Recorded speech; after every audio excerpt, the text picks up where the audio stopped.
కొడతా చంపదెబ్బలు.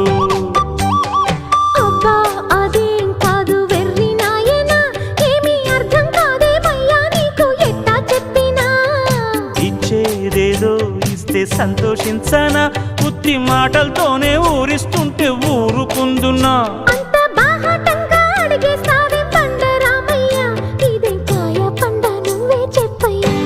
నాకేం తెలుసండే, ఇవ్వాలి ఇవ్వాలైనా మీరు ఏది అది అమ్మా